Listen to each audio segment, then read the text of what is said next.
बिस्मिल्लाहिर्रहमानिर्रहीम। वीवर्स अस्सलाम वालेकुम।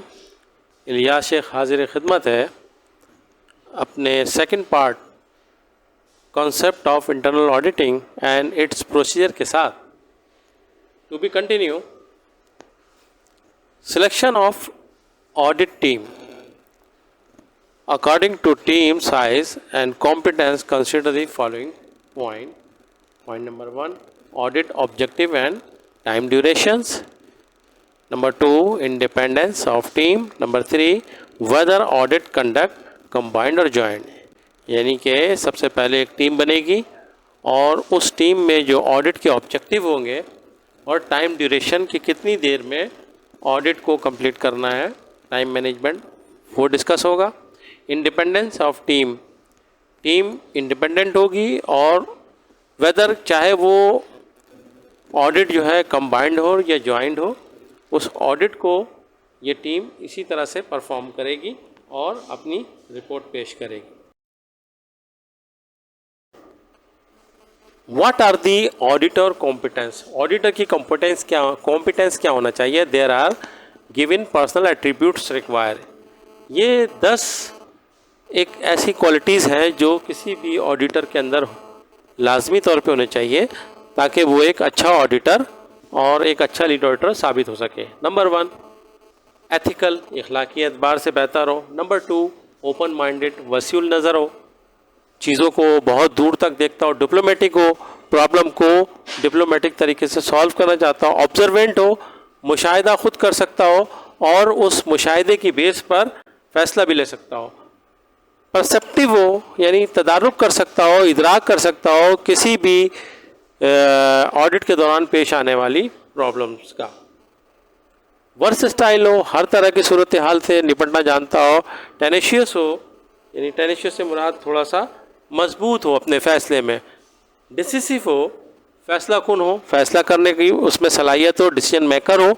सेल्फ रिलियंट हो, सेल्फ रिलियंट में खुद इन्हिसारी हो, अपने ऊपर इन्हिसार करना जानता हो। और इसी तरह से नंबर 10 है सेल्फ कॉन्फिडेंस, के खुद एतमादी भी उसके अंदर हो ताकि वो कोई भी फैसला करे तो पूरे एतमाद के साथ करे।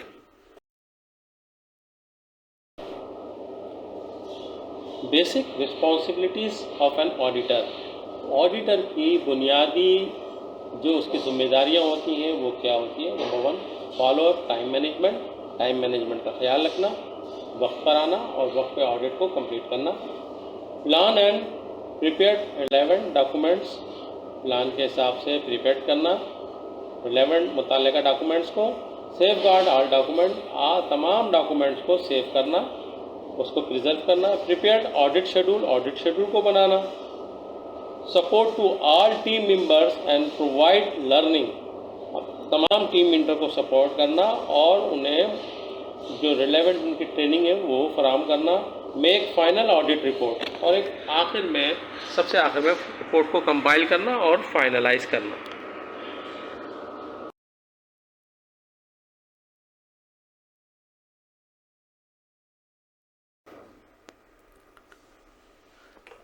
Step 1, opening meeting. The purpose of opening meeting with senior management is to define the audit objective and provide awareness of audit plan. यानी कि इस ओपनिंग मीटिंग का जो मकसद है वो ये होता है कि जो सीनियर मैनेजमेंट है उसको ये बताया जाए, डिफ़ाइन किया जाए कि ऑडिट के ऑब्जेक्टिव क्या हैं और उसे ये अवेयरनेस प्रोवाइड की जाए कि ऑडिट का प्लान क्या है। Meeting chaired by management representative, meeting को चेयर करेगा कंपनी का मैनेजमेंट रिप्रेजेंटेटिव। इन opening meeting audit team also available, opening team में ऑडिट की टीम जो है वो भी मौजूद होगी ताकि वो अंडरस्टैंड कर सके कि इस ऑडिट के ऑब्जेक्टिव क्या है और ये ऑडिट किस तरह से परफॉर्म होगा। During audit process collect audit evidence. During audit, review all ISO relevant documents like scope of the organization or departmental SOP, job description, work instruction, objective and review the quality plan. यानी audit के दौरान ये तमाम document, relevant document, उसमें scope है, SOP है, job description है, work instruction है, ऑब्जेक्टिव है, उसको रिव्यू करना होगा। Before end of the audit conduct closing meeting to discuss the review with senior management and finding and non conformity of audit. Audit ख़त्म होने के बाद रिपोर्ट बनाने से पहले एक मीटिंग होगी जिसे हम क्लोजिंग मीटिंग कहते हैं। जिस तरह से ओपनिंग मीटिंग थी, इस तरह से क्लोजिंग मीटिंग है। इस क्लोजिंग मीटिंग में डिस्कस किया जाएगा मैनेजमेंट के साथ, सीनियर मैनेजमेंट के साथ, और फाइंडिंग बताई जाएगी कि उस ऑडिट की फाइंडिंग क्या रही, कहाँ पे ऑब्जर्वेशन थी और कहाँ पे नॉन कन्फॉर्मिटी थी, जिसको इम्प्रूव करने की गुंजाइश है।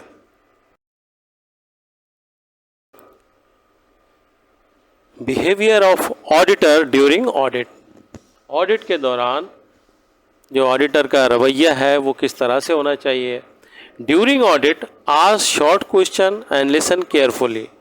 जब आप ऑडिट कर रहे हो तो बहुत छोटे छोटे सवालात करने हैं और आपका ऑडिटी जो जवाब दे रहा है उसे बहुत केयरफुली सुनना है। अवॉइड इंटरप्शन, इंटरप्शन से अवॉइड करना है, बीच में किसी की बात को कंप्लीट होने देना है, बीच में नहीं बोलना। Smile and show eye contact, चेहरे पे मुस्कुराहट और आई कांटेक्ट करना है। Give praise when observe appreciate, जहाँ पे आपको नज़र आता है कि बहुत अच्छा काम किया गया वहाँ पे उसको अप्रिशिएट भी करना है और शाबाशी भी देनी है।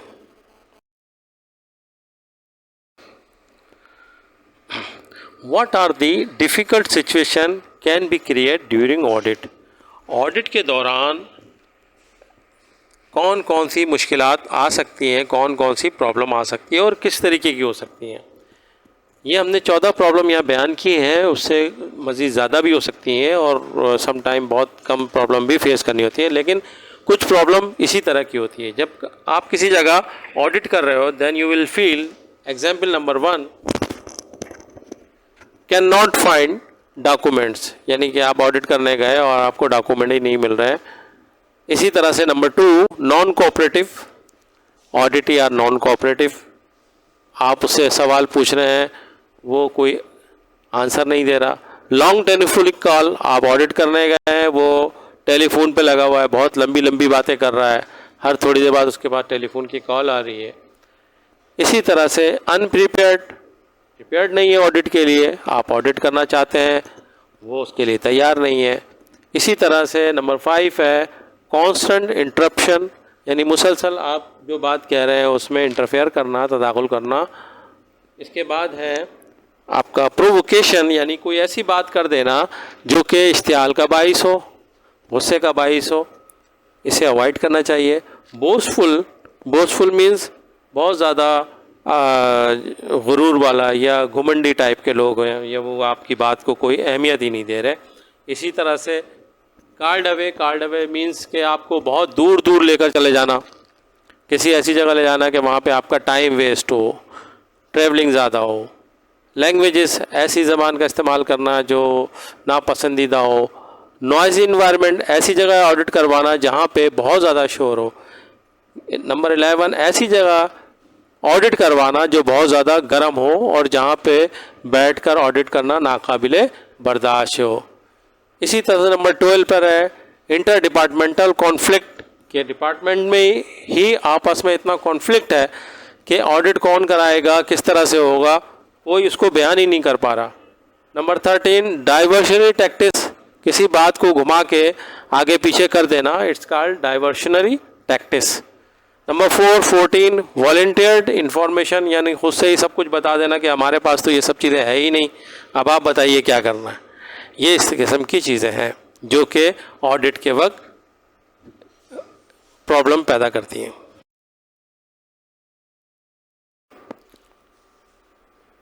Types of non conformity.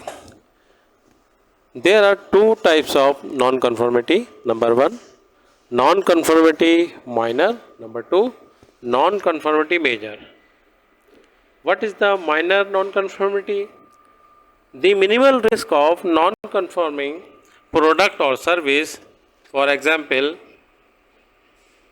2-month lapse of internal audit program, training record could not found, यानी ऐसी नॉन कन्फर्मिटी जिसकी वजह से सिस्टम आपका हैंग ना होता हो, और उसकी वजह से कोई ऐसी प्रॉब्लम ना होती हो कि जो आपके प्रोसेस को रोक देती हो, is called minor non conformity.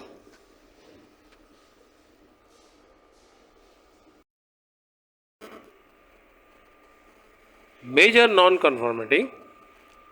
A major non-conformity cause of QMS system failure.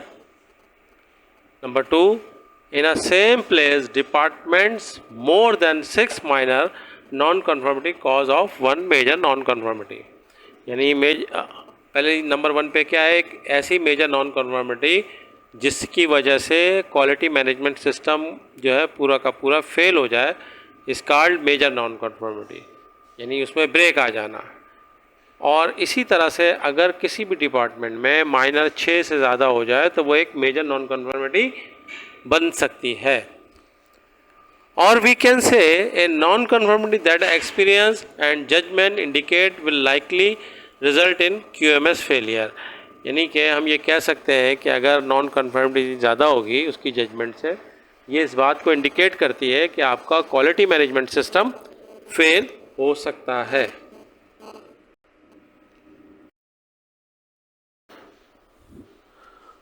Final report of audit और case studies. As per ISO 9001:2015 clauses make a final report with the reference of clauses की बेस के ऊपर अब audit के बाद एक final report तैयार होगी।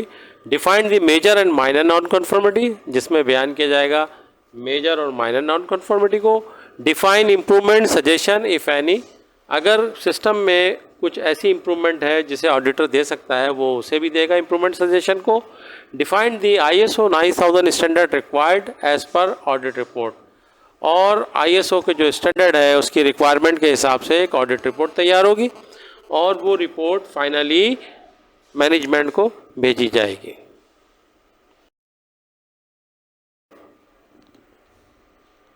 व्यूअर्स, उम्मीद है आपको हमारी इंटरनल ऑडिटिंग की प्रोसीजर की और कंसेप्ट की पार्ट 1 और पार्ट 2 वीडियो ज़रूर पसंद आई होगी, और मुझे उम्मीद है कि अगर आप इसको 1-2 दफ़ा भी रिवाइज़ करके देखेंगे तो आपकी नॉलेज में बहुत ज़्यादा इजाफा होगा।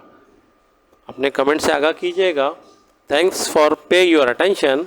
Thank you very much and Allah हाफिज़।